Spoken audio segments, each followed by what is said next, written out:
Agora vai voltar a falar, quer dizer, se aprofundar, falando um pouco mais de política, com um personagem que se tornou uma peça importante no círculo de aconselhamento do presidente Jair Bolsonaro.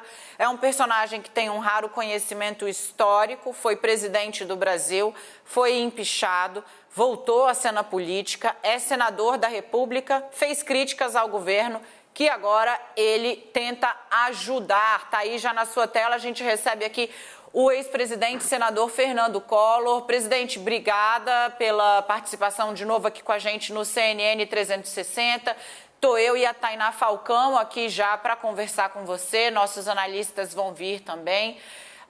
Impossível, senador, não começar essa conversa falando a respeito dessa última mudança, uma mudança ampla e ruidosa, promovida pelo presidente Jair Bolsonaro em sua equipe ministerial. Ruidosa, em especial, pela mudança que ele fez no Ministério da Defesa, que teve como consequência a demissão dos 3 comandantes das Forças Armadas, o comandante do Exército, da Marinha e da Aeronáutica. Isso, em qualquer governo, faria barulho. Num governo e num presidente e numa família que por algumas vezes fazem meias palavras, quase que elogios a medidas como o AI-5, ou que usam camisetas, fazem pronunciamentos enaltecendo torturadores, uma crise dessa com as Forças Armadas causa espanto. Eu vi nas redes que o senhor disse que é normal mexida em ministério. Esse impacto nas Forças Armadas é normal também? Como é que dá para costurar isso? Obrigada, bem-vindo. Muito obrigado, muito boa tarde, é uma alegria estar de volta aqui com vocês. Bom, eu acho que, como disse, foi uma mudança que é fruto de uma prerrogativa do presidente da República de fazer alteração nos seus ministérios. Calhou de ser no Ministério da Defesa e nos comandos militares. Eu acho que o que aconteceu posteriormente foi o anticlímax, porque quando se anunciou a saída do ministro da Defesa e, consequentemente, depois a saída dos comandantes militares, se criou um clima de algo assim extraordinário, de algo assim fora de qualquer propósito, todo mundo muito assustado, dizendo, não, isso é um golpe que está se preparando, é um aliciamento, entre aspas, não é, que o presidente da República está querendo fazer em relação às Forças Armadas, como se as Forças Armadas não tivessem ciência e consciência e compromisso, né, com a Constituição e com o seu papel constitucional. Então, o que houve depois foi o anticlímax, foi aquele tiro na água, né? Atiraram no que achavam que ia acontecer, que era exatamente essa possibilidade do presidente ter as Forças Armadas como entidades pertencentes ao governo e não ao Estado brasileiro, e o que se viu foi que todas as regras e todos os ditames foram perfeitamente obedecidos na escolha dos novos comandantes. Então, pelo critério da antiguidade, pelo critério da idade, pelo critério da competência, enfim, em função da própria antiguidade que eles estão dentro das diversas forças. Então, foi tudo escolhido dentro desses mesmos critérios e não houve crise nenhuma. Aí voltaram ao contrário, disseram que não, o presidente quis enquadrar e acabou sendo enquadrado. Não foi, nem ele quis enquadrar as Forças Armadas, porque as Forças Armadas estão enquadradas pela Constituição. E nem tampouco o presidente foi enquadrado, porque o presidente nada mais fez do que cumprir com uma atribuição sua, única, exclusiva do presidente da República de fazer as mudanças. Dizem, não, mas isso foi a única vez em que 3 comandantes saíram, mudaram. Muito bem, mas aconteceu a primeira vez. Os 3 comandantes militares resolveram sair, o presidente da República os exonerou, como uns dizem, foram exonerados os comandantes pediram a exoneração, enfim, do modo que seja, mas tudo correu de uma forma absolutamente natural.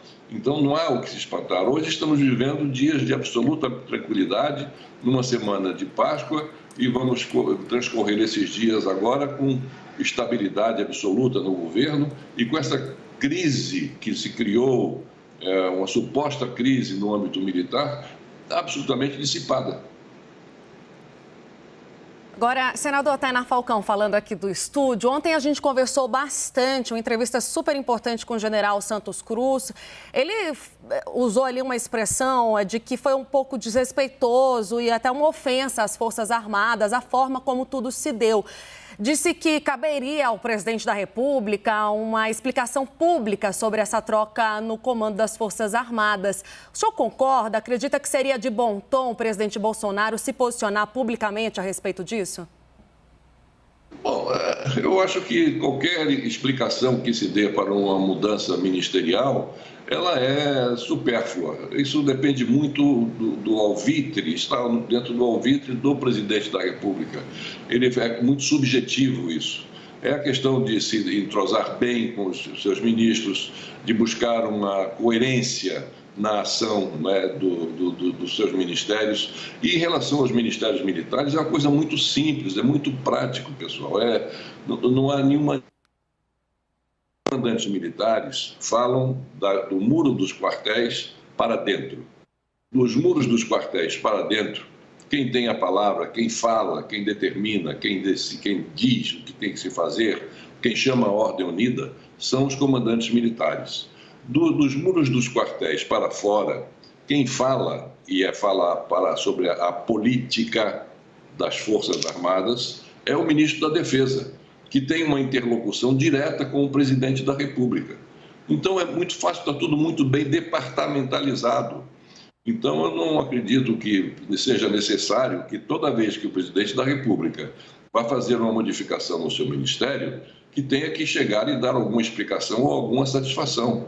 A satisfação ele dá pela sua atitude. E, naturalmente, se ele está fazendo alguma mudança, é porque ele está buscando uma melhor coerência dentro das linhas que os ministros estão trilhando, de acordo com as suas orientações, com as suas recomendações, e isso basta e é o natural que isso aconteça. Senador, a gente vai falar um pouquinho, o senhor minimizou o ruído, o desconforto causado pelas mudanças no Ministério da Defesa e no Comando das Forças Armadas, ok. Vamos falar um pouquinho de economia. O ministro Paulo Guedes prometeu uma mudança, uma retomada em V, ou seja, muito rápida. Prometeu uma série de privatizações em junho do ano passado, disse que em 90 dias entregava 3, 4 grandes privatizações, até agora nada.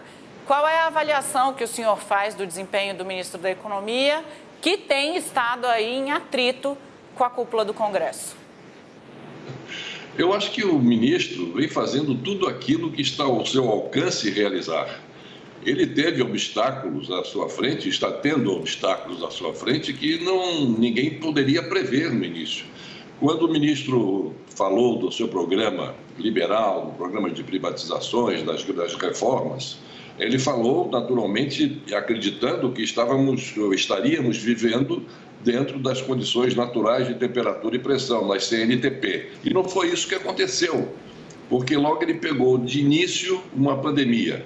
Estamos agora ao final de um primeiro ano de pandemia. Depois teve problemas na condução das reformas pela falta de um entendimento melhor entre o presidente, então, da Câmara dos Deputados, que estava responsável para tramitar essas reformas, especificamente a reforma tributária, a reforma de pessoal, né? E, inclusive alguma coisa na questão da reforma política também, aí fora da área dele, mas e das privatizações. Estava a Eletrobras na linha de frente para ser a próxima empresa, e isso não foi possível devido a esses fatores que eu falei, que eram fatores que ele não poderia prever. E agora nós aguardávamos que nesse ano agora nós teríamos um declínio, como de fato houve um declínio do processo de disseminação desse vírus, e o que nós verificamos foi uma segunda onda fortíssima, mais forte do que aquela que nos acometeu no início. Então isso está, claro, atrapalhando, porque o Congresso está sem funcionar presencialmente, estamos funcionando de forma remota. Estávamos prevendo que a partir de abril, lá atrás, há uns 2 meses atrás, a partir de abril nós teríamos sessões no Senado presenciais ou semipresenciais. Mas aí advém a morte de um senador de São Paulo, um ínclito senador de São Paulo, que falece, depois de mais de 2 senadores já terem perdido a vítima pela Covid-19. Então, isso fez com que nós colocássemos uma nova avaliação de quando realizarmos as sessões presidenciais a partir de junho.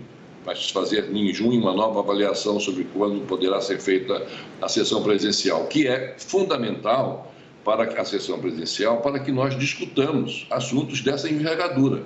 Como é que nós vamos discutir reforma tributária, processo de privatização de empresas, reforma administrativa, numa sessão virtual? É impossível, porque o debate fica prejudicado. Nada substitui o debate com a presença dos senadores e dos deputados em plenário. Isso é que é fundamental. Então, o ministro ele está fazendo o que pode, ele está fazendo tudo aquilo que está ao seu alcance, inclusive com esses recursos que ele está buscando também, com a mesma ênfase que vem buscando o Congresso Nacional, que vem dando uma grande contribuição ao país nesse combate ao Covid-19, o ministro da Economia também vem dando a sua contribuição no sentido de encontrar recursos suficientes para o atendimento às camadas mais vulneráveis da população nesse momento de pandemia terrível, que faz com que as pessoas fiquem sem qualquer tipo de poder ter esperança no futuro. Então, o ministro está fazendo aquilo que lhe é possível, naturalmente lutando contra vários fatores internos e externos, quer dizer, externos no sentido de que não depende da relação que ele tenha com o poder legislativo ou com o poder executivo, o que está fazendo com que, então, essas reformas demorem a acontecer.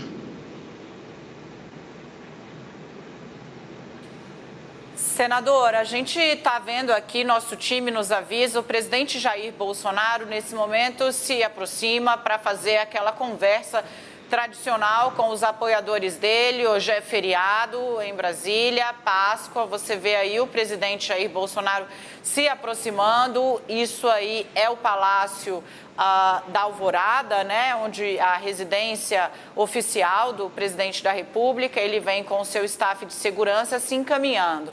A gente vai, claro, tá com o nosso time lá, acompanhar o que vai dizer o presidente Jair Bolsonaro.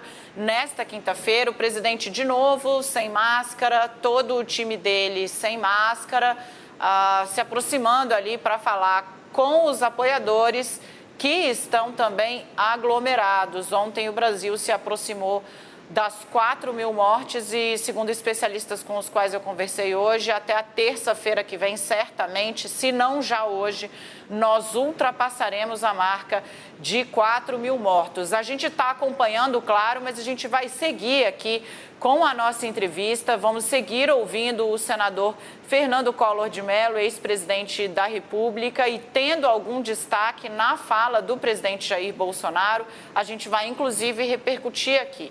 Tainá, chama o nosso time, porque a gente sempre faz esse papo da forma mais ampla possível. Nossos analistas têm questões e são todas pertinentes. Comanda daí, querido, o próximo giro.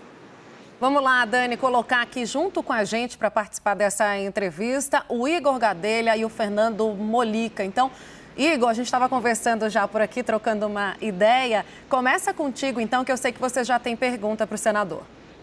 Senador, boa tarde, obrigado pela entrevista. Eu queria repercutir com o senhor também a troca no Itamaraty. Houve uma pressão muito grande do Senado ali para trocar Ernesto Araújo. Eu queria saber a sua avaliação sobre o nome do diplomata Carlos França, que foi nomeado o novo chanceler brasileiro, e também gostaria de saber do senhor se o senhor foi sondado para substituir Ernesto Araújo.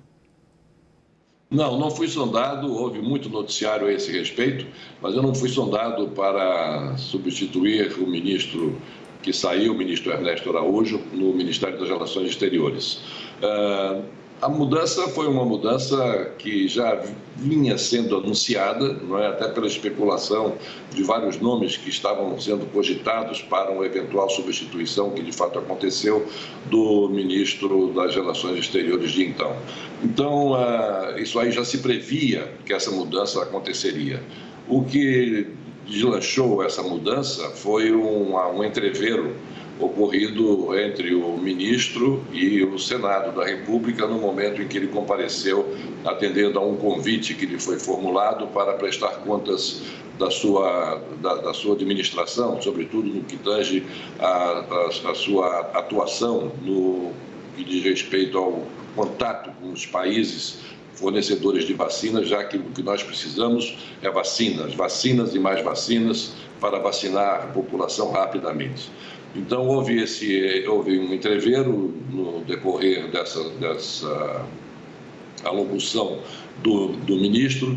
Depois também em relação ao presidente da Comissão de Relações Exteriores do Senado, o que fatalmente levou o presidente da República, refletindo sobre a situação que estava se criando na relação entre o Legislativo de modo geral, e particularmente o Senado, e o Executivo, que era hora de fazer essa mudança, e isso aconteceu também, mudança absolutamente natural em todos os momentos em que algum prenúncio de crise ela se anuncia. Então, o presidente da República, o que ele tem que fazer é evitar que essas crises, de alguma forma, influam no dia a dia do seu governo. E foi isso que ele fez.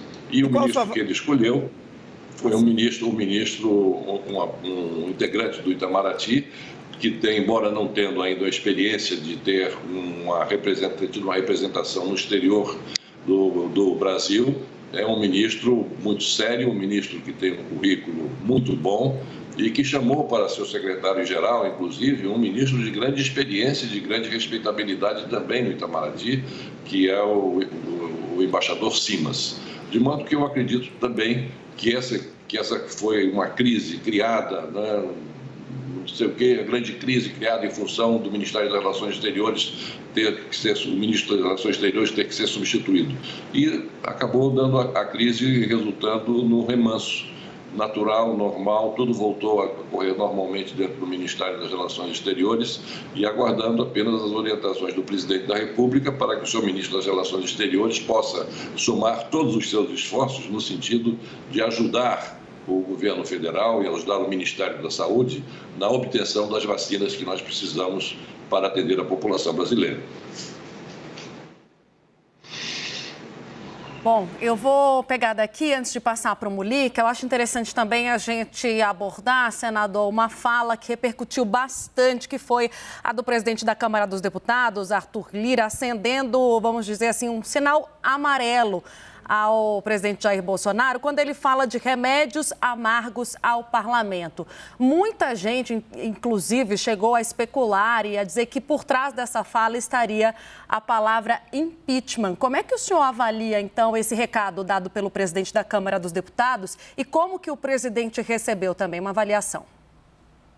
Bom, o presidente da Câmara dos Deputados, o deputado Arthur Lira, é uma pessoa que se dá muito bem, que tem uma relação extremamente cordial com o presidente da República. E os dois têm tido conversas frequentes, não é?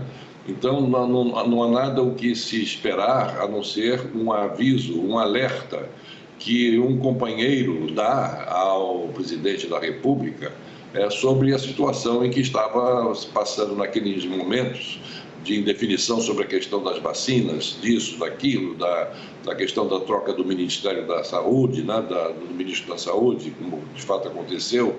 Então, nós estávamos vivendo um momento de realmente muita preocupação, mas localizado, pontual na questão da saúde, do Ministério da Saúde.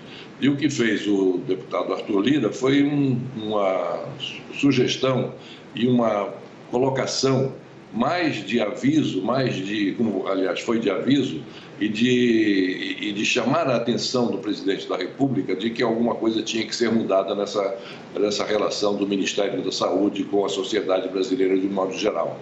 E foi isso que ele disse quando falou que apertava o sinal amarelo, mas não vejo nisso nenhum sinal de ameaça, ao contrário, porque não é do temperamento do deputado Arthur Lira fazer esse tipo de ameaças, nem a posição dele condiria, não é, com esse fato de se ter veladamente feito alguma ameaça. Não vejo isso como qualquer tipo de preocupação maior, e isso também já foi uma página virada, já foi feito, já foi estabelecido que aquela seria uma grande crise na relação entre os dois, entre o Poder Legislativo e a Câmara dos Deputados especificamente e o Presidente da República, mas isso foi rapidamente superado com o café da manhã no dia seguinte ao pronunciamento que o deputado Arthur Lira fez, que é esse a que vocês se referem.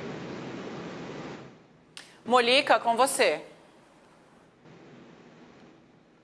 Senador, boa tarde. A exemplo do presidente Jair Bolsonaro, o senhor também chegou ao Palácio do Planalto filiado a um partido pequeno, PRN, que depois cresceu na sua eleição, mas um partido que depois não demonstrou consistência até para resistir durante o seu processo de impeachment. Agora, o presidente Jair Bolsonaro sequer está filiado a um partido e agora ele nomeou para o seu ministério, para a Casa Civil, a deputada Flávia Arruda, do PL, que é do Centrão. O fato do presidente não ter um partido e agora ter o Centrão dentro do Palácio do Planalto o torna refém, digamos, desse agrupamento de partidos? Isso torna a situação dele mais frágil?